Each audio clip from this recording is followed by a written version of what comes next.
Hello everyone and welcome to my little corner of the internet. My name's Michael and I'm bitten by a radioactive bug.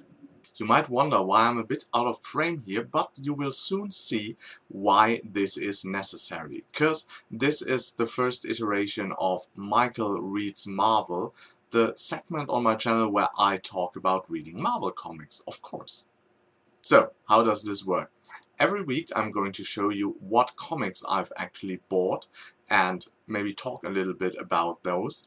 And I'm going to show you the cover and always one like sample page so you get an imagination of how the actual art looks in the comic. And that's why I'm a bit out of frame, because I want to show those in a bigger scale as I normally show my my book covers in the corner, and so I get out a bit out of frame so you can have a better look at the comic books. So let's get started. First off, we have Contest of Champions number 2. This is a very strange series because it's based on like a mobile fighting game, Marvel's Contest of Champions.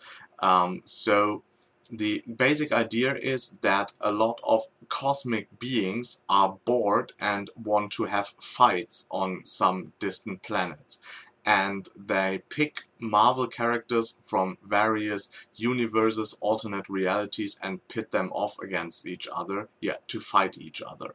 That seems to be like a very action-oriented concept, and of course it is, but it has some interesting characterization of some very odd characters that, haven't been seen in the Marvel Universe for quite some time, and that's always interesting. And I'm mainly reading it because it's written by Al Ewing, and he's writing 2 other series I'm reading, The New Avengers and The Ultimates.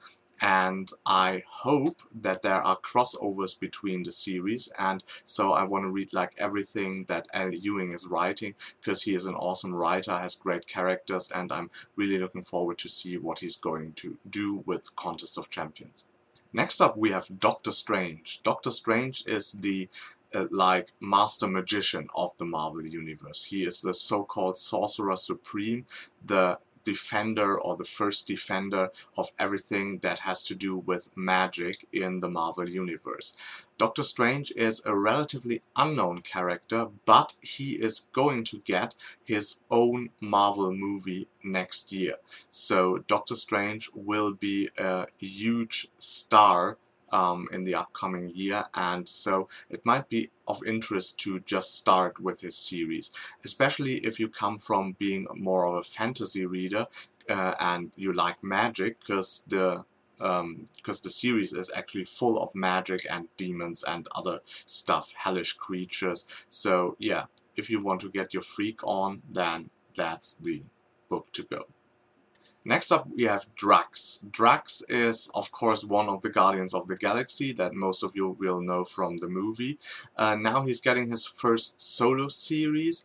The interesting bit about this is that it is co-written by CM Punk, and CM Punk is a wrestler of the, or a former wrestler of the WWE, so you can expect that to be a very like, fighting oriented kind of book. As you can see in the sample page, the other Guardians of the Galaxy seem to play a role in it. You can see some of the changes in the team. Most recent ones, Venom is part of the Guardians of the Galaxy now.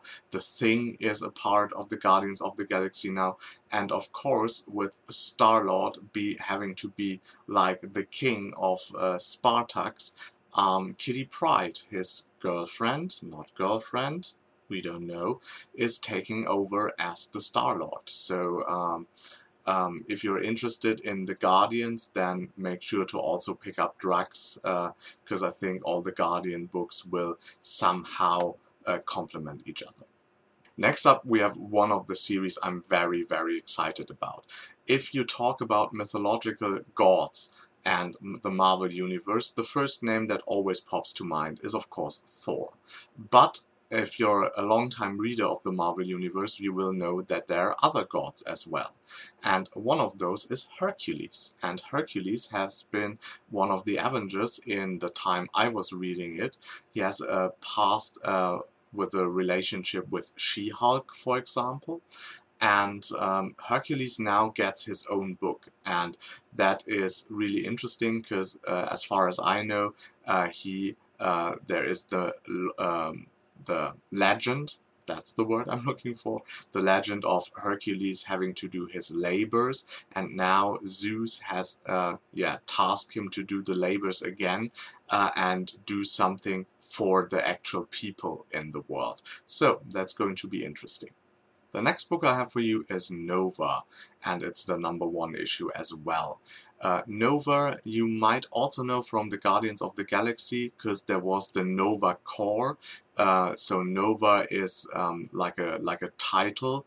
There are many Novas that protect the universe, but of course there are also Novas that belong to Earth. And if you look at the cover, you see the two guys that have been Nova quite recently. In the last series it was the younger dude, Sam Alexander, and the last Nova series was actually about him.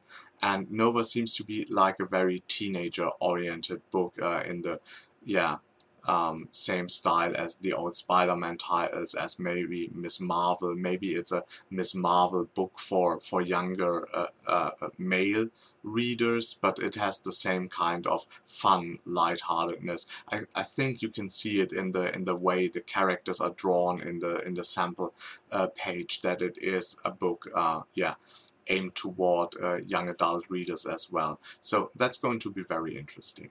Next up we have another #1, and one I'm also looking forward to for quite a while.